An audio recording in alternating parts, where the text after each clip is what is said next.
Hey there, and welcome to the next video in the Baby Registry series. In this one, I'm going to be discussing items having to do with feeding your baby. As usual, these recommendations are based on my experience and my opinions, and I may mention some stuff that my friend found helpful with her baby. First item I like to recommend for your registry is a boppy. The alternative to this is one called My Breast Friend. Either of these pillows will make it a little bit easier for you to breastfeed your baby.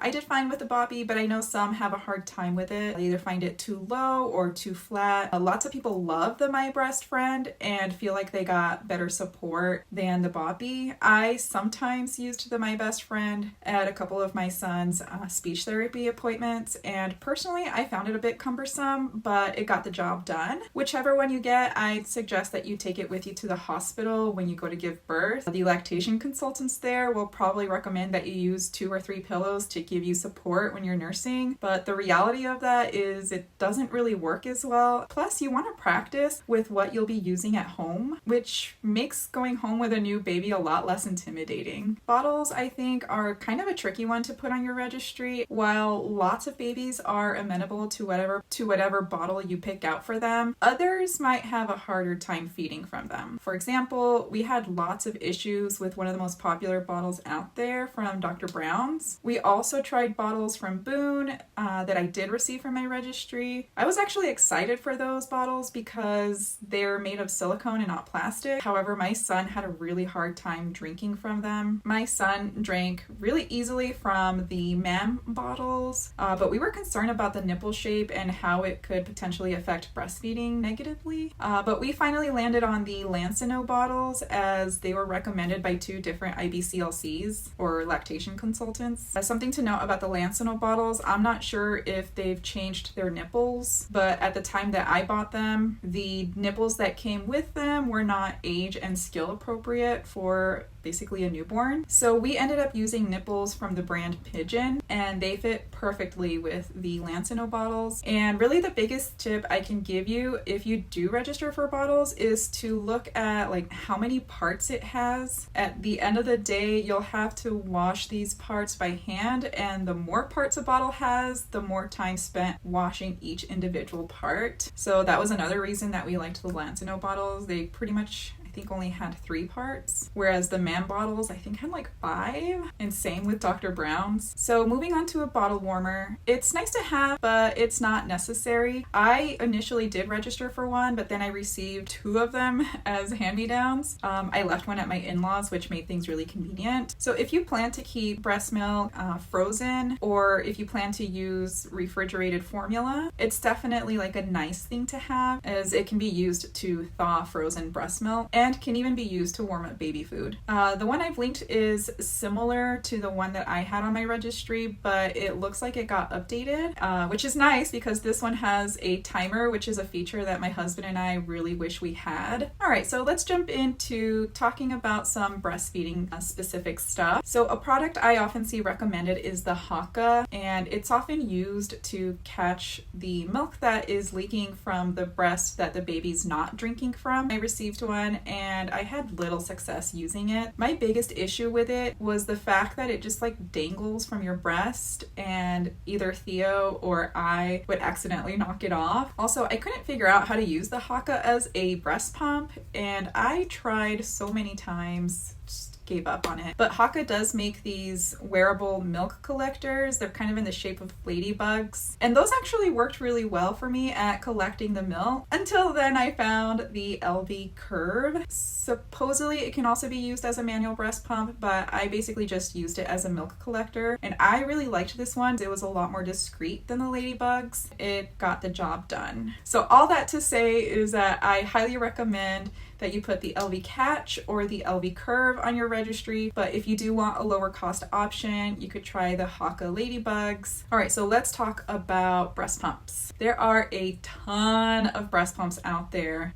First thing though, if you have health insurance, you probably don't even need to register for a breast pump or even purchase one on your own. There is a law in the US that states that health insurance must cover the cost of a breast pump. The really good breast pumps can get really expensive. So if you're unsure about whether you need a breast pump in the first place, here are some things to consider. One, are you going back to work and would you like to have the ability to pump while you're away from the baby? And two, do you want the option to have others feed your baby pumped breast milk and essentially give you a break?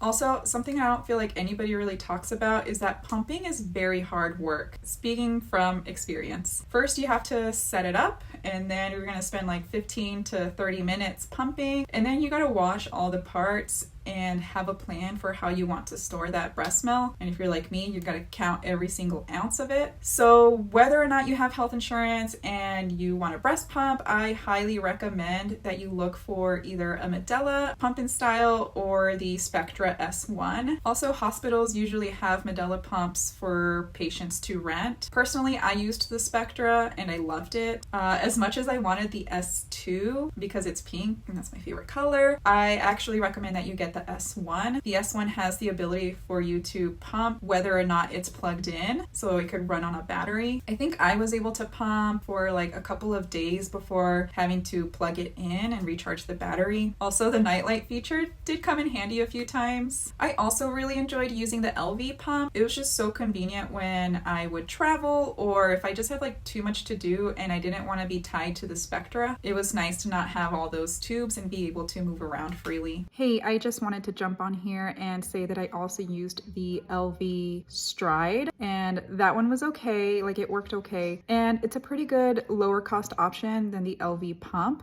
But if you can afford the LV pump, I would say get that over the Stride, just because having to deal with the tubes and pouring out the milk, for me, it became old really quick. So if you do get a pump like the Spectra or the Medela, I highly recommend that you register for milk collection cups. Those are to be used in place of the bottles that are used to collect your milk. The biggest benefit was that I didn't need a special bra to be able to pump. I had such a hard time getting the bottles to properly like stay on my breast, and I would lose suction. It was just so frustrating while I was pumping. But with the cups, I just put them in my bra and life was 1,000 times easier. I could not recommend them enough. I used the ones from Legendary Milk, but I know there's other brands out there that are compatible with whatever pump you decide to get. Again, I cannot recommend this enough if you pump. So if you're going to be pumping, you're going to need something to store that breast milk, so definitely register for breast milk storage bags. You may be able to get some free also with your health insurance, but it's also nice to have backups. I really like these ones from Medela because they have that easy pour spout and they stand up on their own. But if anyone's interested, I can make a separate video giving you some tips and tricks that I learned along the way of my breastfeeding and pumping journey. So let me know in the comment section below if you're interested in that. All right, so definitely register for some burp cloths. They're definitely nice to have around the house for unexpected messes, and those messes do come up. All right, so let's move on to items you might need when baby starts eating solids. And first up is a high chair. My son's therapist recommended that it should have a footrest, and luckily ours did.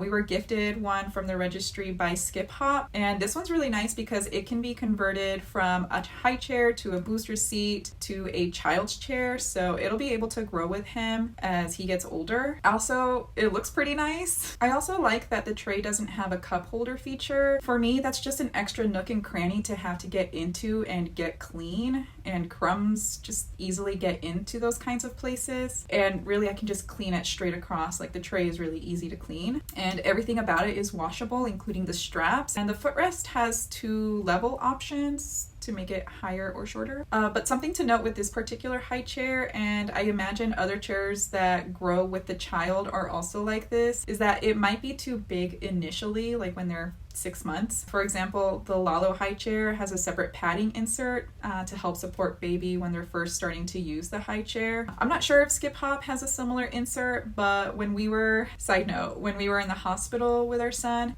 we took a bunch of those swaddle blankets, like a lot of those like trifold diaper things, and we've used those a lot to our advantage to provide him the support that he needs. His occupational therapist showed us how to roll these things and tuck them at the sides, or to have them have Theo sit on a stack to give him that extra support and height when he was a little bit smaller. Also, his feet didn't reach the footrest in the beginning, so I either used like a couple of textbooks or the kneeling pad that I use when I give him a bath to give his legs and feet that support so that they're not dangling. This is the one that my friend has for her son, but I know in the beginning she had similar issues with him being able to reach the footrest. So moving on to bibs, I 100% recommend that you register for these specific bibs if you don't want to spend time figuring out how to get food stains and crust out of cloth bibs. And the bibs from Tiny Twinkle and Bumpkins are amazing.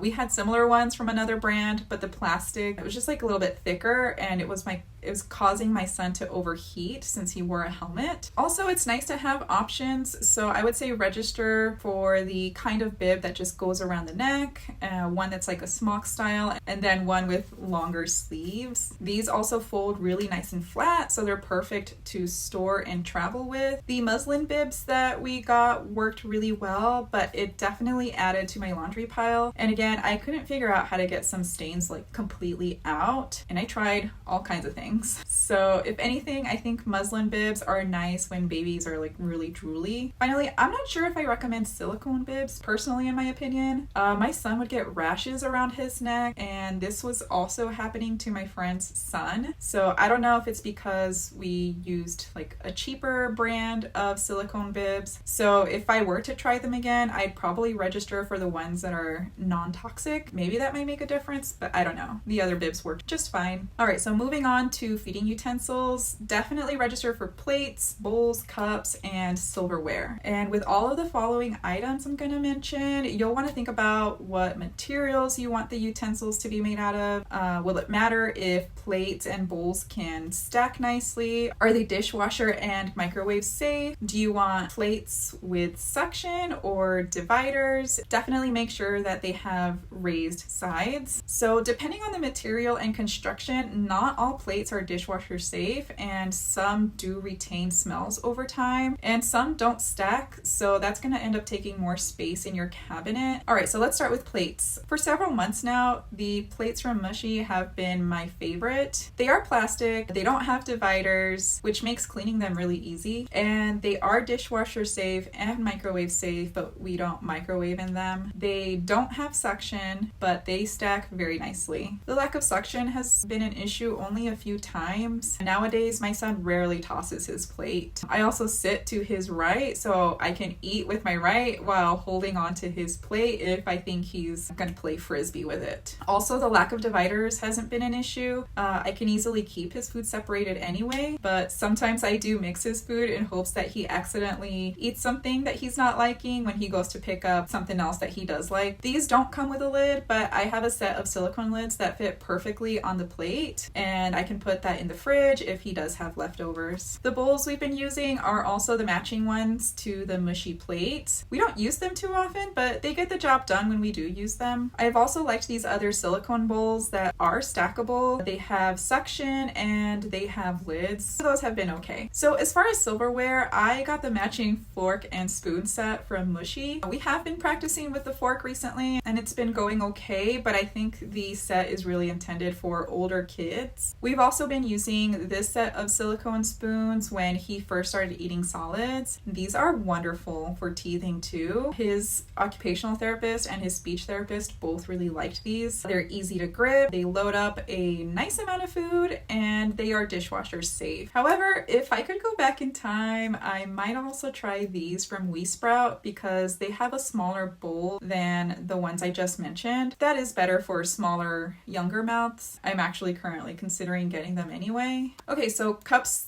I feel like can be pretty overwhelming. I started him with an Ola Baby cup. This one is made entirely of silicone and it doesn't have a valve, so it is definitely not leak proof. Theo's speech therapist also recommended that he get a nosy cup, which is a cup that has a side that dips down. Supposedly makes it easier to learn to drink from an open cup. She also recommended staying away from sippy cups and just to get cups that either have a straw or are open, as it's better for like their speech development. Theo at first did have some trouble with the straws that have valves. However, I'm not sure if this was a like him problem or if it's just something that's common, but nowadays he does really well with it, and we've actually been using the Gross Mimi cup since it is spill proof and it's supposedly made from a safer plastic. He's also done really well with the Elk and Friends cups, and I really like these because I use 3 of them to pack snacks whenever we travel, but these are also not leak proof. So a couple things you probably don't need on your registry are bottle sterilizers and expensive clothing for nursing. So with a bottle sterilizer, if you have a dishwasher, it's essentially doing the same thing. I received one as a hand-me-down and I only used it after I unpackaged Theo's bottles and pacifiers to sterilize them.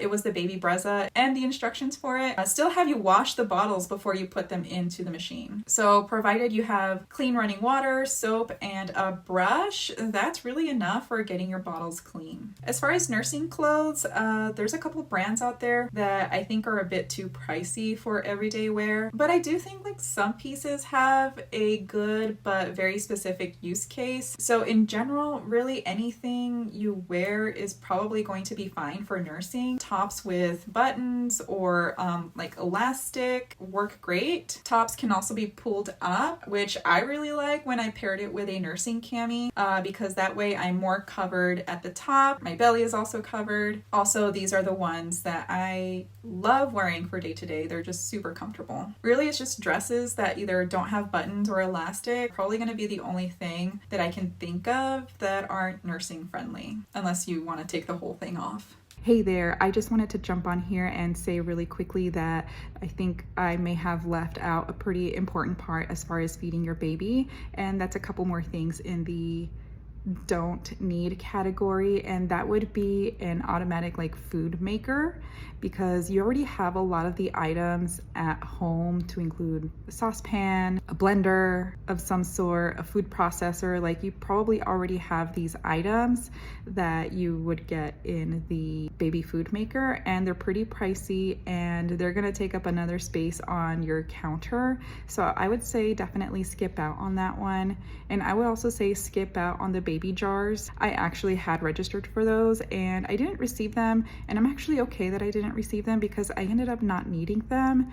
And thinking about it now, it's like I think it would have been even less convenient to have those. I also received the Boone Pulp off my registry, and I honestly only used that like a couple of times. It did come in handy until I got like an actual silicone freezer mold, and I'll try to find the specific one that I got, but I got it like at a thrift event. It's worked so much better. It holds a little bit more food and it stacks very nicely in the freezer. It doesn't take up a lot of space. They clean out easily. Like I really prefer this method for when you're doing some meal prep for baby food, that it's just easier to use what you already have, and if anything, to get these like freezer silicone molds so that you can have easy access to baby food whenever you need it. Okay, so that's it for this video. If you feel like I left something out when it comes to feeding your baby, or if you have questions, please feel free to leave them in the comment section below, and I'll see you in the next video. Bye.